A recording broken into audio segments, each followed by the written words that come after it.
I'm Thanasis Scalaricos, and this is Pyramid Shenanigans. Have you ever found yourself in a bind and you need a good bond, or you just want to sniff something? Have I got the product for you? Lep brand Carpenter's Glue, sponsored by Pineapple Shenanigans. I'm Mike Dimas, and this is Pinball Shenanigans.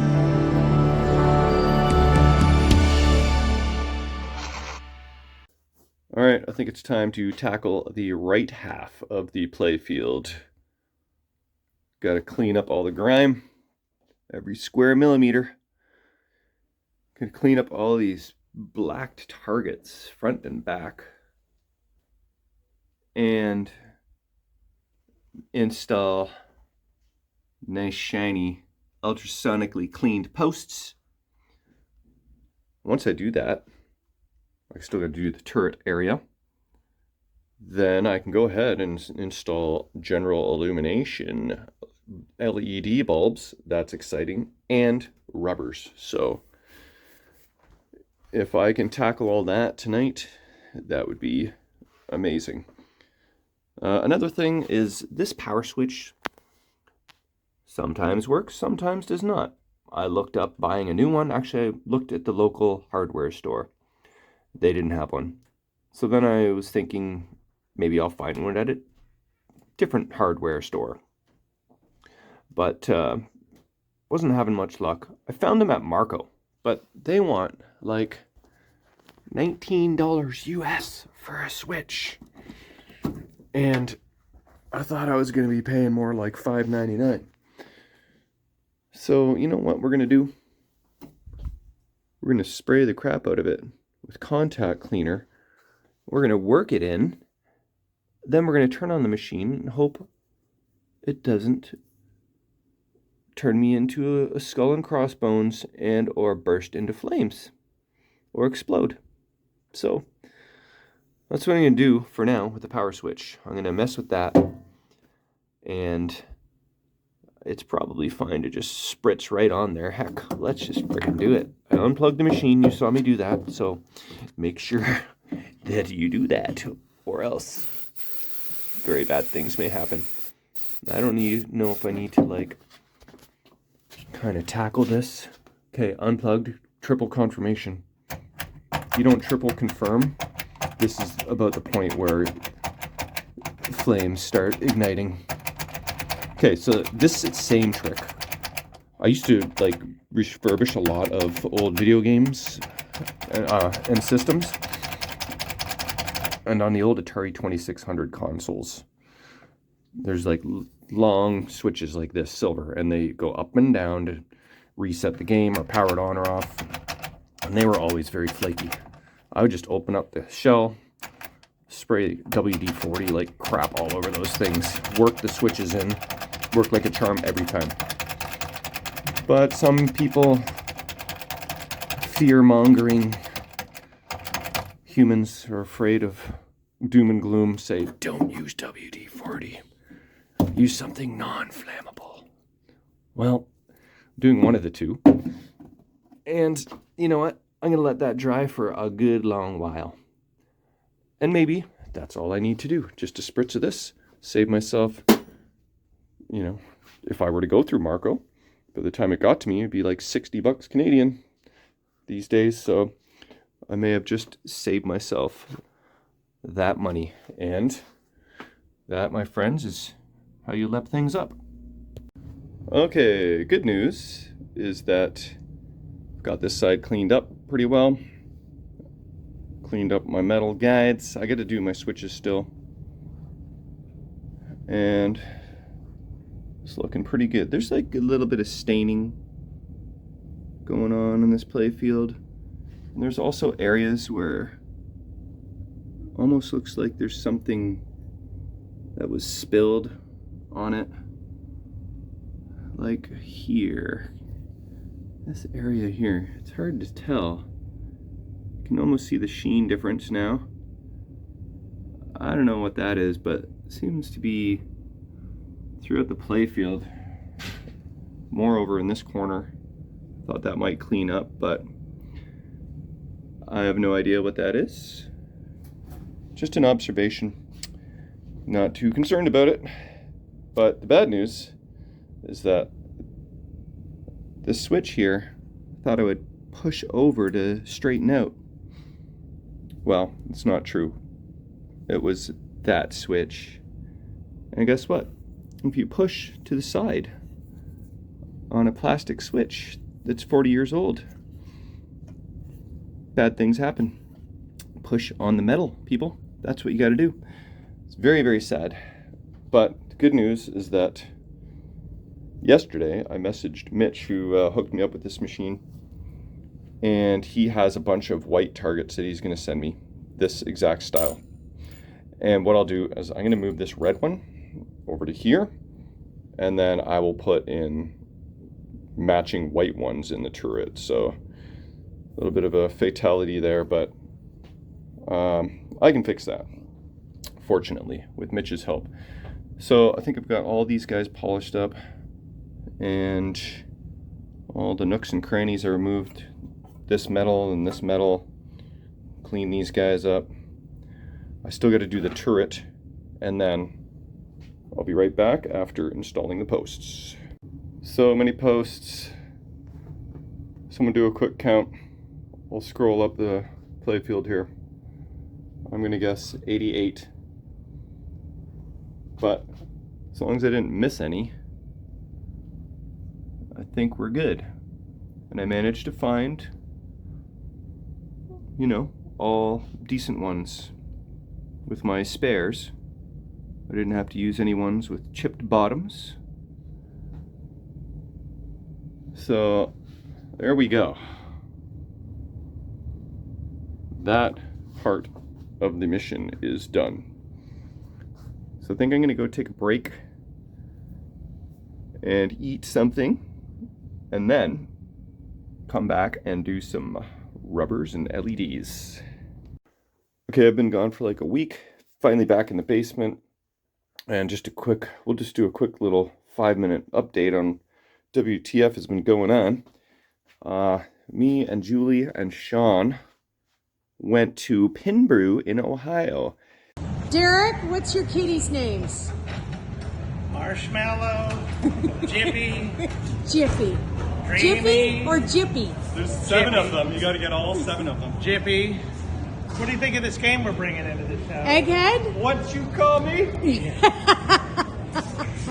Shenanigans or Egghead? See? We were going the wrong way. This is the way to Chipotle. Let's go.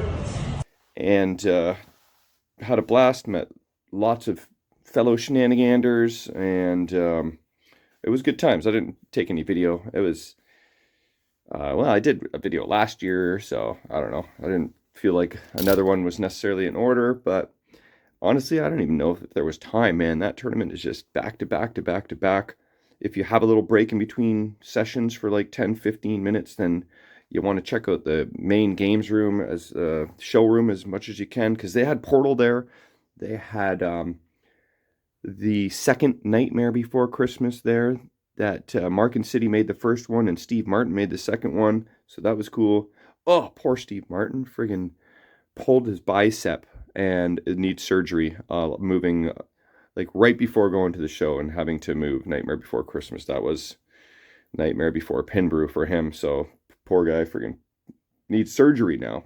So also, Evil Dead was there. I got to play that. That was cool. That was actually super cool. And our buddy Alex, we met him there too, Alex Stagger, and because he was working in the area, and crashed our party and hung out with us for the weekend. So that was pretty awesome.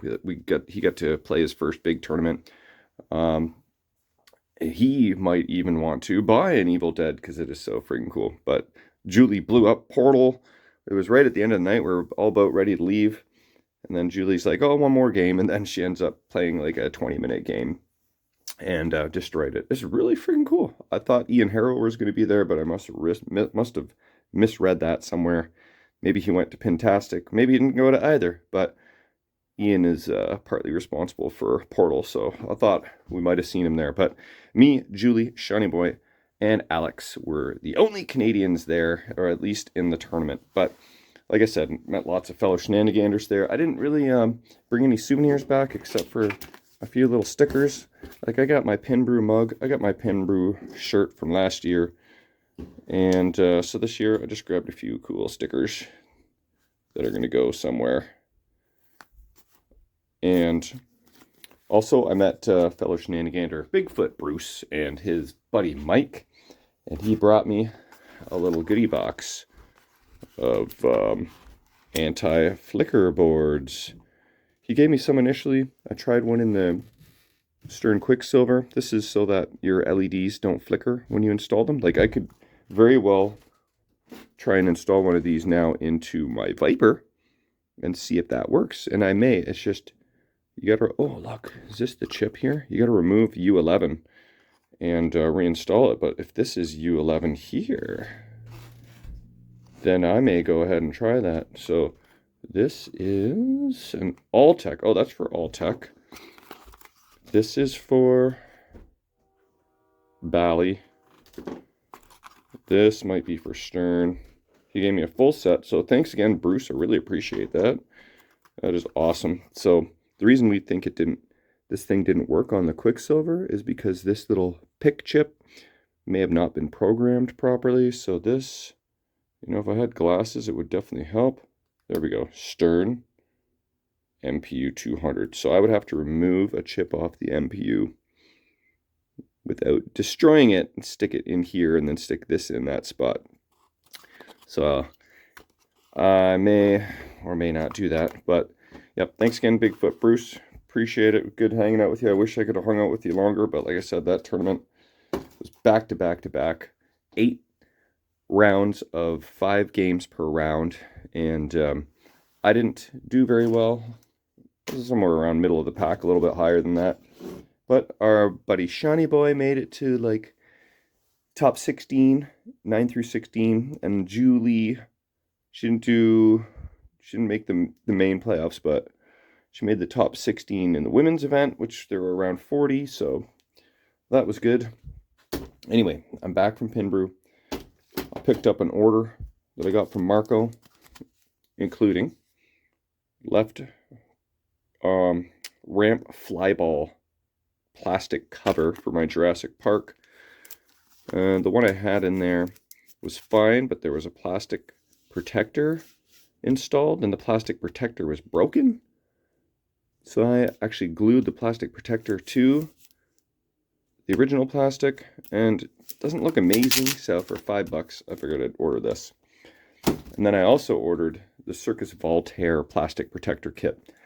But when I was pulling it out of my bag, I broke the one frigging piece off the corner of the one of the 5 plastics that I actually really needed. So that was very sad. So I'm not sure what I'm going to do about that yet. Also, got these in the mail. These are the Dremel brushes. Here, have a code. Can you read that? I can't really read that, but there. Scan that if you want to find these.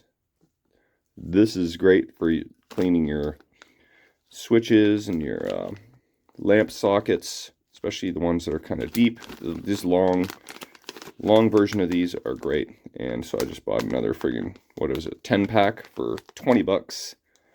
And also, because I'm missing a couple switches, or switch, you know, the plastic part of the switch, I'm missing like 2 on Viper, and I broke one off, so now I'm missing 3. But my buddy Mitch Ayers came through and sent me this full baggie full of some new Stern switches. Not new, but you know what I mean. I'll clean these up, install them where I need to install them, and that should be good to go. Oh, and one last thing. Got a box from fellow Shenanigander Chris McKinley. He saw that Kevin fixed up my Circus Voltaire ramp or wire guide. You know, I was missing the blue nub on the end of it. Kevin fixed one up for me. Made it like friggin' brand new. And Chris's buddy, needed the exact same treatment on his Circus Voltaire. So he asked if he could send this to me to give to Kevin for Kevin to repair. And I said, sure. Kevin said, sure. And this box weighs a little bit more than a wire guide. So we're going to open it up and see what we got in here. And I see we got a little note here. Mike, enclosed is the Circus Voltaire ball guide that needs the Kevin treatment. Thank you and Kevin for your help. There's some other junk in there too for you. Chris McKinley, OG Shenanigander. Yeah, he's like day one Shenanigander. P.S. Let me know what I owe you for the fix. Also, I know the shirt is way too big. Give it to a fluffy friend. Okay. Sounds good. Sounds good. Let's see what we got. It's like, oh, what is this? We've got an American flag. There we go. Stick that in the games room somewhere. And a beer koozie, nogougepinball.com. Sweet. I will definitely use that. Every time we go to Forked River, everybody's drinking out of the same beers or the same glasses, so I bring beer koozies so I don't drink everybody else's beer. And here is the shirt that he was referring to. Holy crap, there's tons of crap in here. Oh, isn't that cute? Check this out. This is an ID chart for all the different cuts of cow. We got meat, also meat, this too, and this gross butt, but yeah, that's meat too. Why do you keep asking? There's an oyster joke in here, but it's still just meat. Not meat. Kidding. Pretty sure this would be meat too. Not cheese. Meat and yuck. Yep, totally. It is definitely a little bit big for me, but we'll find somebody. You know what? That could make a good Forked River prize. I'm going to tomorrow. Tomorrow they're doing the Forked River thing. It's our little tournament that we do, basically 3 times a month. And I will donate this, and someone will be very happy to win that. Okay, holy crap, dude. There's a lot of stuff here. Oh, okay, this is a little collection of coasters. Different various beers. Uinta. Hard Rock Cafe. Hey, they're building a Hard Rock Cafe just around the corner from us in London, Ontario. So we got some cool coasters here. Olive Garden. We used to have one of those too, but it didn't last long. Corona. O'Hara's. Nice. All right, we've got some coasters. And check this out. We've got some pinball plastics. Oh, these are the old Bonsai Run plastics. This is actually a new plastic that hasn't been used. I don't know if that's, I forget where that goes. But that's pretty cool. I'll find a spot for these, brother. Congrats on your new Bonsai Run. That's a epic friggin' score. Another Bonsai Run plastic. Another. And we've got a couple stickers. This looks like carry passengers. So this is taxi.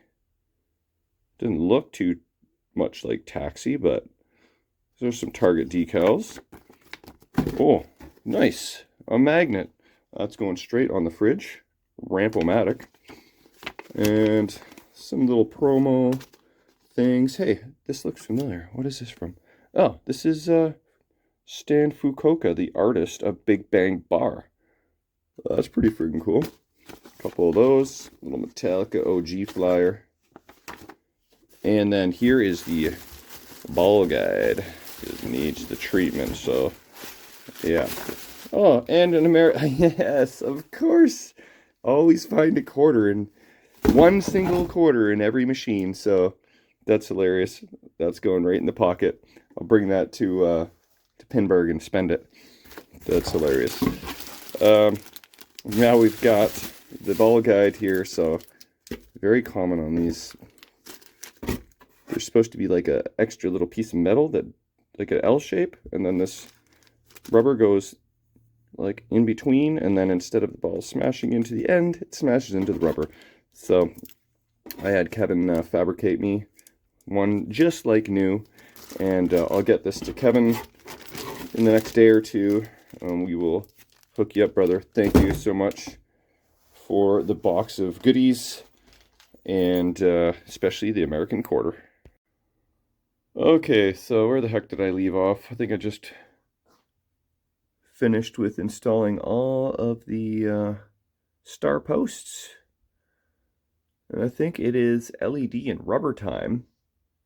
And that would probably be enough to, be deemed a sufficient episode. I don't want to drag on too long. Just got to keep it in the sweet spot. I don't know, 30 to 45 minutes I think is pretty reasonable. So I added a new Dremel brush, and this is something you want to do with your glasses on, because these little fibers will fly off and invariably stab you in your pupil. So I don't have my glasses on for this demo, but this is all you do.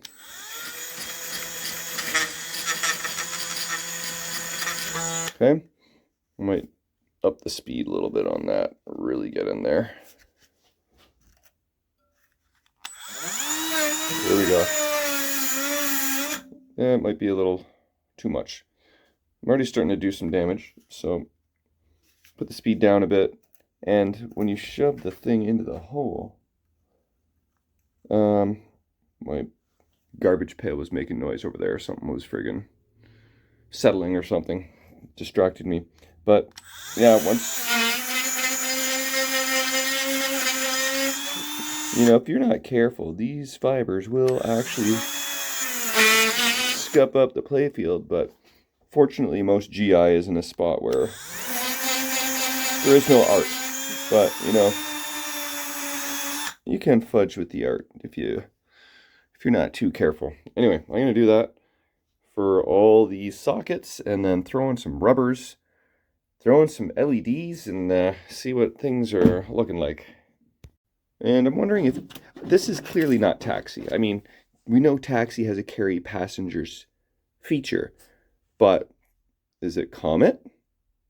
Can you carry passengers? Isn't there, like, on the roller coaster ride, you got all the different weird characters like Gorbachev and whatnot? So maybe it is Comet. All right, there we go. We have got, oh, I just realized I missed a rubber there. But we've got LEDs, and we've got rubbers. I will be rebuilding the flippers at some point. I'm not sure if I'll be getting new bats or not, but put on some blue flipper rubbers for now. Got rid of the yellow. And I think I didn't miss any lamp socket or any other rubber. I went with warm white. I have no idea what it looks like yet. I haven't turned it on. Oh, look, 2 more rubbers. Okay. Gotta do that first. And then reconvene back here. Oh, look, another rubber here. I gotta deal with this. I'm gonna deal with like switches and spinner and post. That'll be sort of the next session, I think. But actually first, I'll be doing rebuilding of the shooter rod, because I want to put on my blue shooter rubber. And before I do that, I'd like to take this thing apart, get a new barrel spring on there, maybe a new washer, and then we can get the blue shooter tip on there. But, okay, let me deal with these 4 missing rubbers, and then we'll turn this thing on and see what it looks like. What is happening? I didn't mean to hit record, but okay, while we're at it. I was just about to put a rubber on here, and look, there's that weird plasticky crap underneath that. So I gotta remove this so I can get rid of that. And you know what? I got just the tool for that. This is called the Voluker. This little adapter here was modified by another OG shenanigander, Mark Valuk. He sent me this very handy little socket.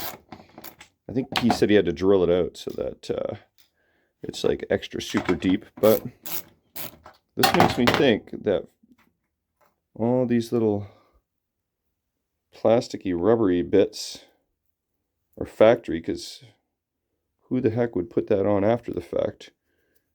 I don't know that I can get that off one-handed. How about let's use some teeth? Tastes like rust. Ugh. Okay, so this... Yeah, that's weird, eh?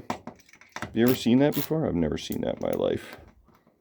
I've done a lot of Playfields of all different eras. A lot of Sterns of this era-ish. Never seen that before. But with the good old Voluking tool, things are much easier. Okay, got all of my missing rubbers installed, and let's turn this thing on now. Okay, let's turn off this overhead light. Oh, I should do the back box too, right? Yeah, we'll do that after. Let's just do the Playfield for now. There's lots of fun stuff to do on this. Can't do it all at the same time. Okay. 3, 2, 1. Let's turn it off. Oh, you know what? I forgot. Earlier in the video, I did the contact cleaner thing on the power switch to try and get it to function better, more consistently anyway. And now, oh, really? I guess it's on.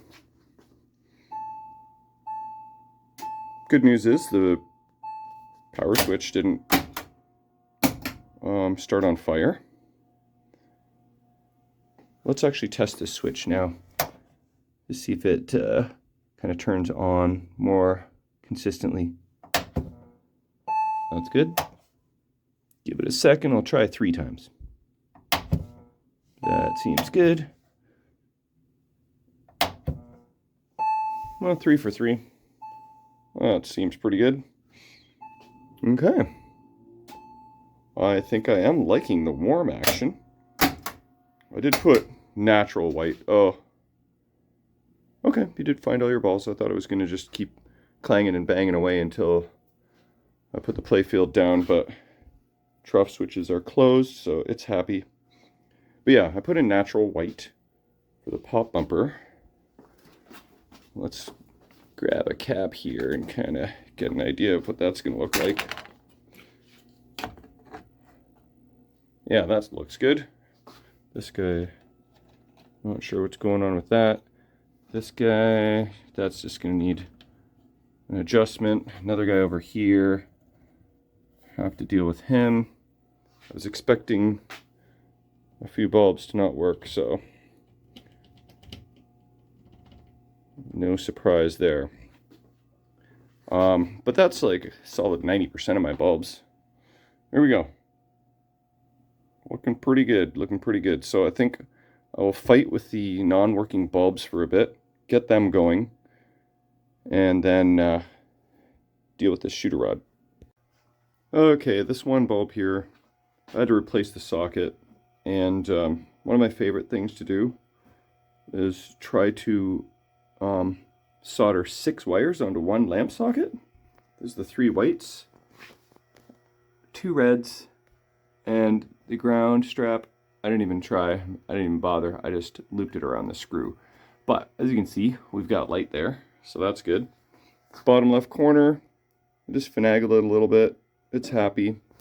And then there were, well, both of these two are being flaky, but I just kind of messed with the sockets a bit. For now they're happy, so we'll just leave it at that. If they start misbehaving, I will readdress them, but that is just a lovely area in the very bottom back of the cabinet that is neck breaking. So, you know, if I have to flip the Playfield over onto the cabinet and work on changing a couple sockets, then I will do that. But for the moment, it's working. And as for the pop bumper, well, I think I found my problem. someone, I don't know, quote unquote, fixed the pop bumper at some point, and they didn't feel like rewiring the light back up. So I think I will just leave these be for now. And I guess I'll be rebuilding these pop bumpers at some point. I really should flip this Playfield, man. That'll make my life so much easier. But yeah, I'll save that for now. So that means, other than the pop bumper, all my Playfield general illumination are working. Since the hood's up, let's deal with this guy. Okay, there we go. Shooter rod's all cleaned up.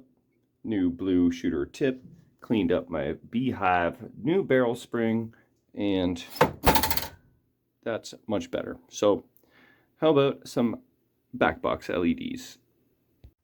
All right, the inspector has showed up again.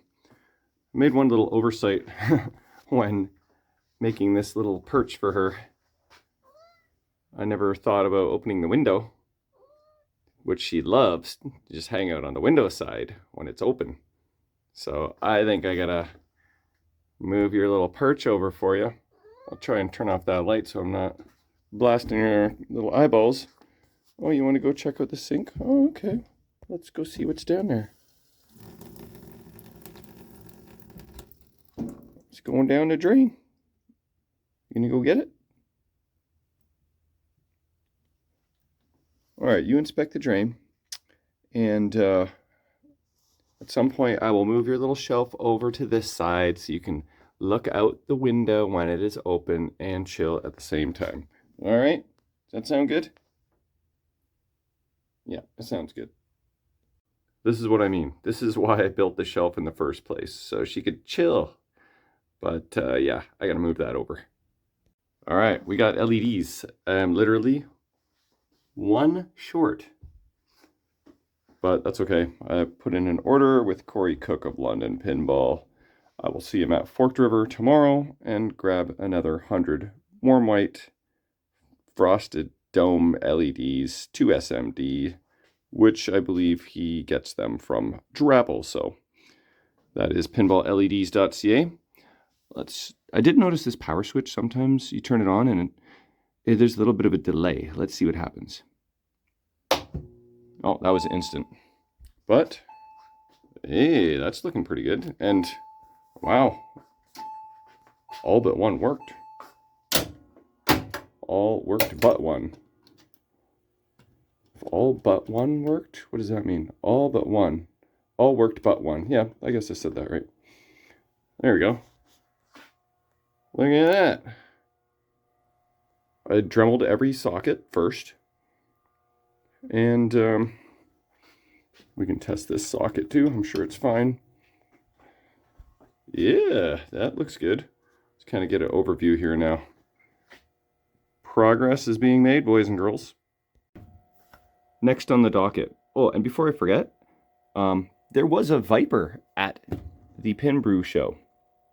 Surprisingly, you know how rare they are. You rarely just ever even get a chance to play them or see them out in the wild.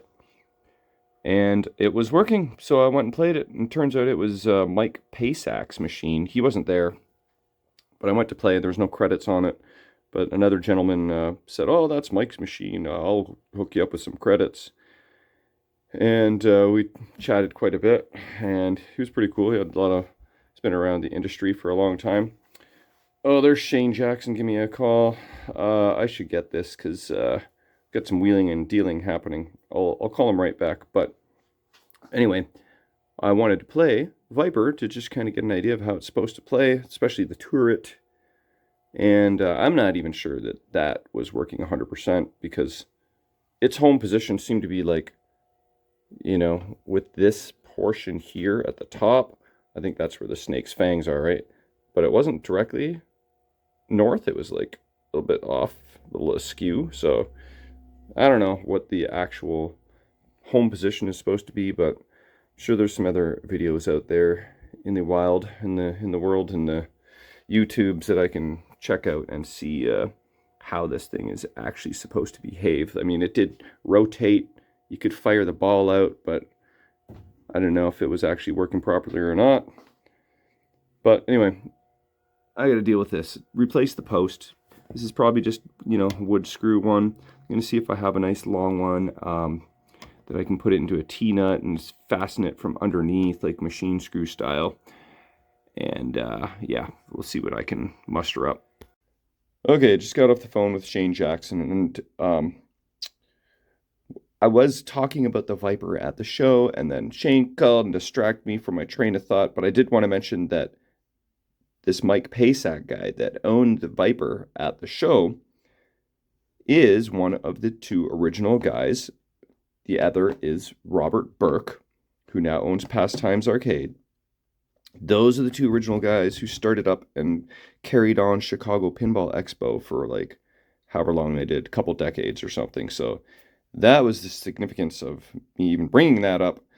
But Shane threw me all out of my train of thought there. Here's the old barrel spring, by the way. Here is what was under this post. And I think maybe a little tip broke off, and they put this under the post to raise it up. So that, because if you just try and screw this, you're going to run into the tip. And so that's what I'm dealing with right now. So I'm not sure what I'm going to do just yet, but anyway, I'm working on it. Oh, and one other friggin' cool thing. If you've been watching Graisley Garage episodes, you would know that Shane hired Kevin to do his Indie Crapolis 500 recently. Shane is coming on Thursday to pick that up, and he's dropping off a Bally head and cabinet, which is going to ultimately turn into a Voltan Escapes Cosmic Doom, which is a super rare Bally game. So Kevin is going to do the cabinet work for Shane. Shane's got a new playfield and backglass for it, but so that is also some cool stuff that is happening very soon.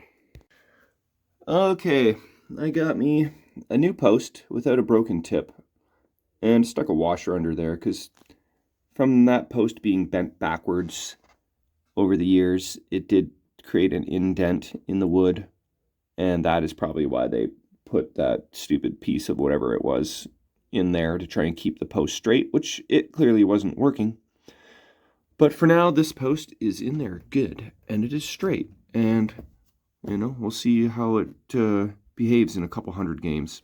So next thing I'm going to do, and then I should wrap up this video because it's probably over an hour by now, is I'm going to straighten up this spinner guide, clean it up because it's gross, and just for fun, I took a look in my little decal bin, and wouldn't you friggin' know it, look what I found.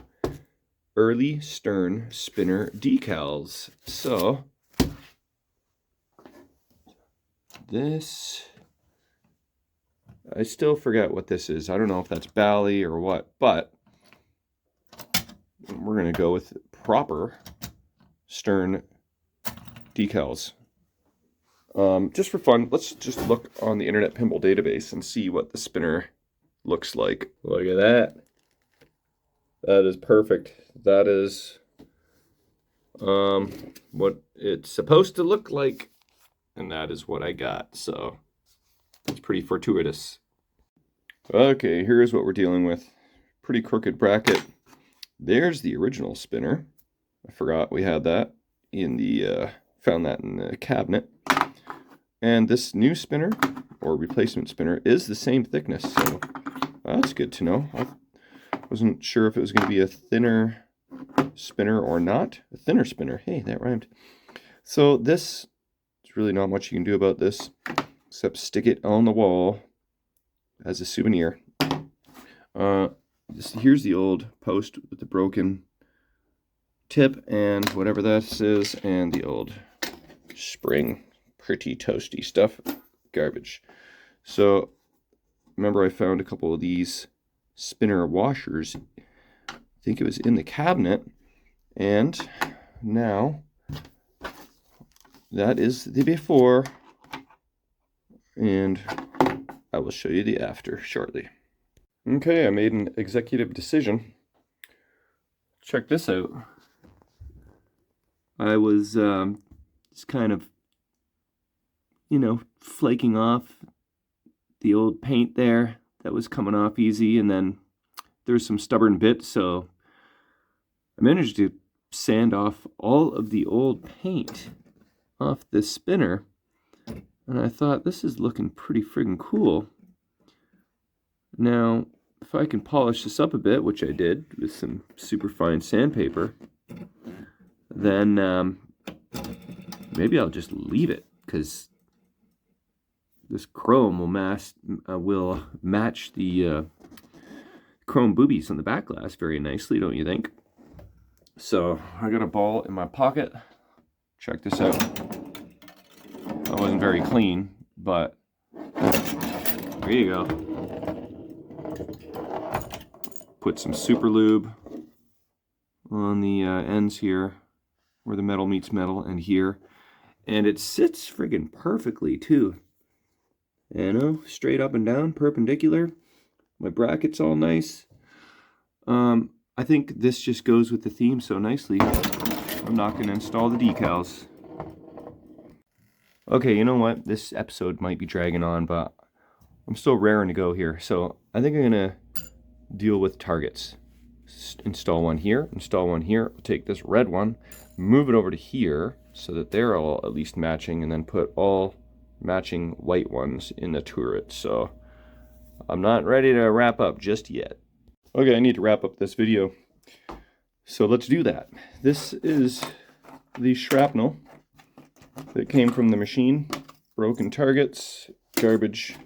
I removed the white face and I put on a matching gross yellow face. I guess we can call it nicotine yellow, pretty much. Got 1, 2, 3, 4 of the 7 targets that Mitch sent me. I have installed now. And here's what they look like. So we got the red guy transferred over to here. And then you're probably not supposed to turn this by hand. So let's not do that. But as you can see, we've got 7 matching yellow targets now. And for whatever reason, that one doesn't want to clean up as nicely, but the targets that I installed, I think there was 3 on here. I took them out of the switch stacks over there, and it was just easier. And then I brought them over to the sink and I cleaned the crap out of them front and back with magic eraser and some simple green. So that was the case for 3 targets. The other ones are just kind of cleaned in place as well as I could. But at some point, I think I'm going to remove this whole thing, maybe. And then I'll really give them a better cleaning, clean the switches. And several of them are missing capacitors. So I'll have to probably install some of those. Otherwise, your quick hits aren't going to work. But there you have it. Pretty good dent for this episode. I really do like this chrome looking spinner. I'm happy with that. And you know what? I kind of think I should get me some chrome looking flipper rubbers too.